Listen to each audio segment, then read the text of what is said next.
If you're hunting the Bloodhound or Third Age, then you probably know that these are currently the best methods for obtaining an elite clue. Here is how long it takes to get an elite clue using these methods in minutes.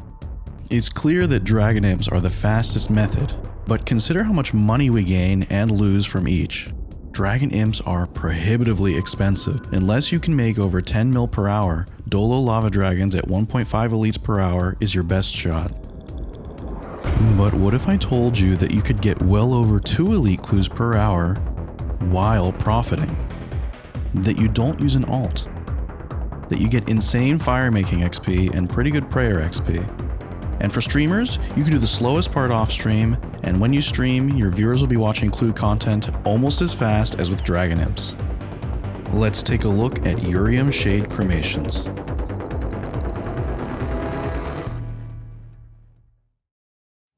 The only strict requirement for this method is 95 fire making, which sounds steep until you consider it's just a day or two of Wintertod.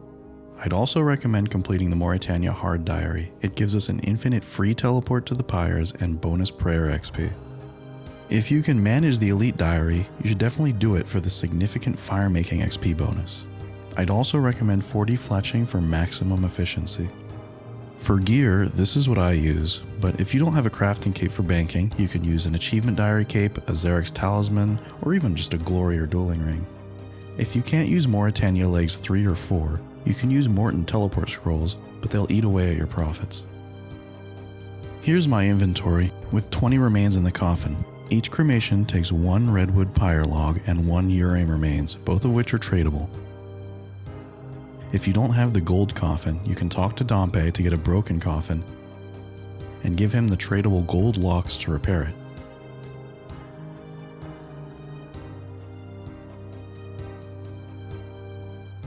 If you don't plan to tick manipulate, you can ignore the knife and Salastra's bark, but I recommend at least trying the 7-tick lazy method. It's easier than you think. Start a run by filling your coffin with 20 Urium remains, then fill your inventory with 20 redwood pyre logs. Teleport to Bird to Rot using the Mauritania legs, and run through the gate to the north.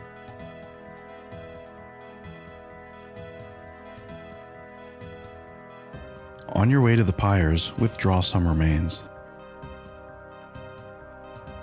Stand on this tile and use the logs, then the remains on the pyre. You can then click the pyre to light it. Each cremation has a chance of rewarding a key or 2,000 to 7,000 GP. Keys will despawn after 2 minutes and coins will despawn after 30 seconds. Once you're out of supplies, TP to bank the keys and repeat.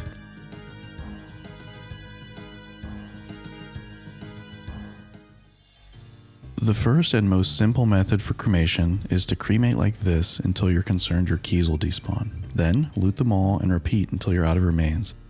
This is the 10-tick lazy cycle, and with it you can cremate 430 shades per hour.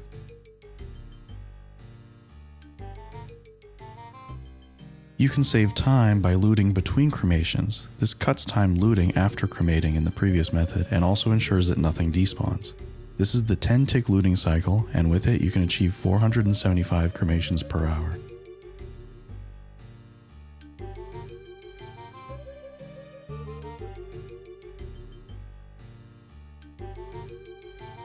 With tick manipulation, you can save 3 ticks per cremation. Using Salastra's bark is a simple, low APM rhythm that is very easy to maintain. You know you've timed it right when you see your character start fletching when the pyre becomes empty.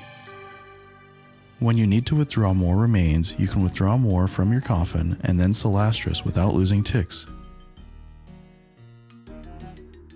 This is the 7-tick lazy cycle, and with it you can achieve 550 cremations per hour.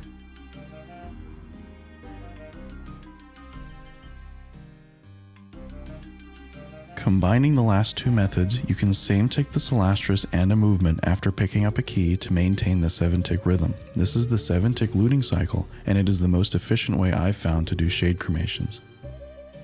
When you need to withdraw remains, skip looting to maintain the cycle. To avoid misclicks, I recommend using RuneLight's Entity Hider plugin. Using this method, I can easily maintain 600 cremations per hour.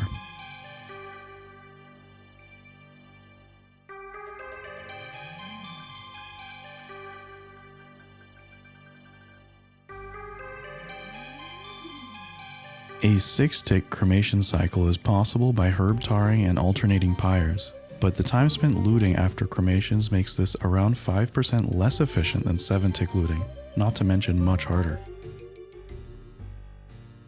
There are other tick manipulation options available, and I've experimented with some, but I think it's impossible to beat the efficiency and ease of 7-tick looting.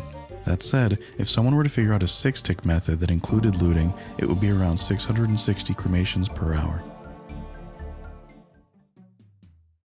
Once you're satisfied with the amount of keys you have banked, you can start looting the chests. I just wear my clue gear to do this, including Mauritania legs, and restore my run as necessary. But I'm doing the elites themselves. You should wear whatever is most relevant to whatever you need to do with the elites. That said, a very old Modash tweet implies that a Ring of Wealth may help get better loot. There isn't enough data as of this video to see if that affects clue rate, but I'll update the video description with information on what ring you should wear. The wiki has theorized a 1 in 145 elite clue rate per chest, and you can open 1000 chests per hour with Mauritania legs. The only tip I have for looting the chests is to take 26 keys total, leaving 2 empty inventory spaces. Bring 13 keys of 2 trim colors that are paired together. The pairs are brown and red, brown and purple, crimson and black, and crimson and red. By bringing 2 different colors of keys, you can constantly loot without having to wait for a chest to close again.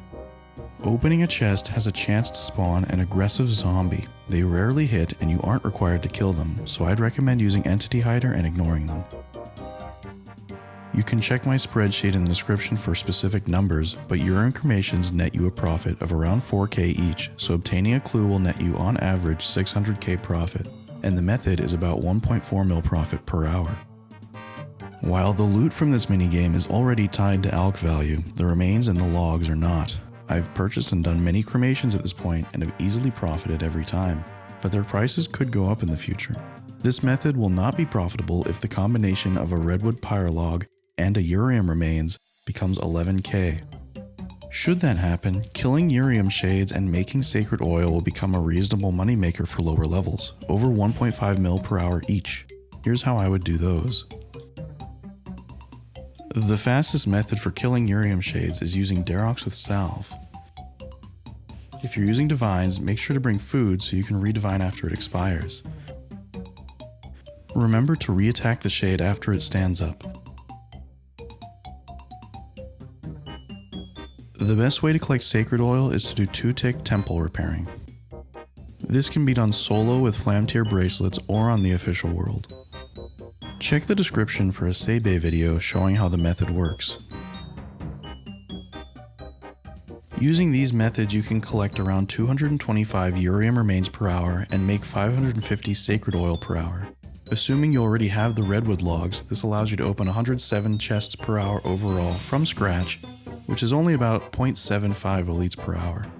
For Ironman, this is slower than solo Sirachinus for clues, but since collecting the remains is really AFK, you still may want to try it out.